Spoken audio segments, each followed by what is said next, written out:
Fala galera, beleza? Professor Marden Moura aqui com você para mais uma aula de filosofia do nosso curso S, a aula mais rápida desse tópico de lógica, mas ao mesmo tempo uma aula extremamente importante, tá certo?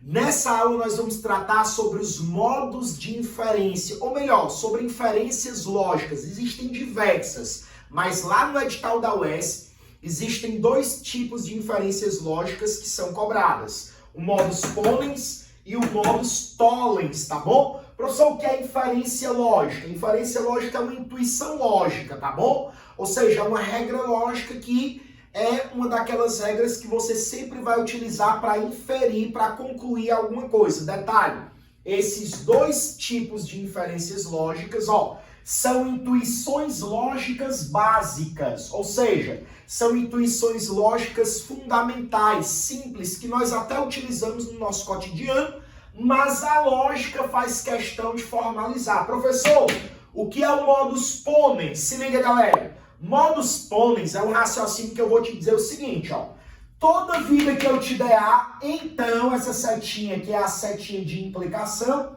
toda vida que eu te der A, então tu terás B. Se A, então B. É assim que lê no sistema formal. Se A, então B. Se A, então B. O que é que eu digo? Toda vida que eu tenho A, então eu tenho B. Ora, eu vou te dar o A.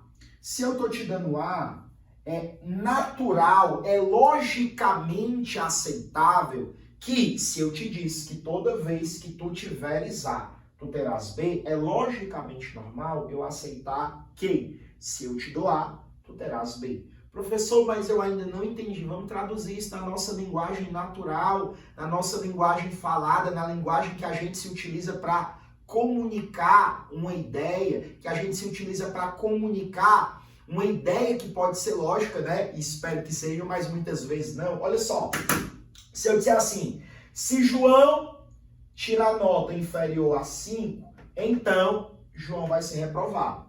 Se João tirar nota inferior a 5 é A. Então, setinha de implicação, João vai ser reprovado B. Chega no dia de receber os boletins, eu tenho A. João tirou nota inferior a 5.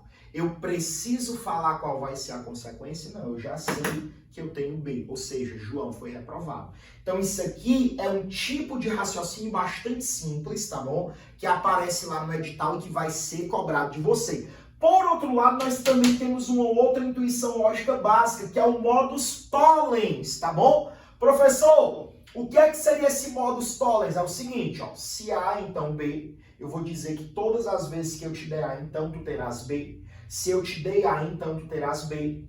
Só que agora eu vou negar B. Ora, se eu digo que não tenho B, então eu também não vou ter A. Exemplo, professor. Você pode me dar um exemplo? Claro que eu posso. Se liga aí, Se a água ferver, então, setinha de implicação, a temperatura é de 100 graus Celsius. Se a água ferver, então a temperatura é de 100 graus Celsius. Se A, então B. Só que eu vou negar o B. Qual é B? A temperatura é de 100 graus Celsius. Se eu digo assim, a temperatura não é ou não chegou a 100 graus Celsius. Como consequência lógica disso, significa que a água não ferveu. Mas, professor, não tem mais. É uma inferência lógica. É o que você vai utilizar para chegar numa conclusão. Se A, então B. Se eu neguei o consequente, eu vou ter a negação do antecedente. Professor, o senhor pode me dar um outro exemplo? Claro que eu posso. Vamos pegar o exemplo do João. Se João tirar nota inferior a 5, então João vai ser reprovado. João não foi reprovado. Consequência, João não tirou nota inferior a 5. Professor, e o exemplo da filosofia? Se estudo filosofia, então gosto de ler. Gosto de ler é B. Não gosto de ler. Consequência, não estudo filosofia. Toda vida que eu negar o consequente, eu vou ter que negar o antecedente. Beijo no coração, se cair uma questão dessa, bebê, gabarita, porque tu és 10. Cheiro, e a gente se encontra sempre na próxima aula. Valeu, pessoal!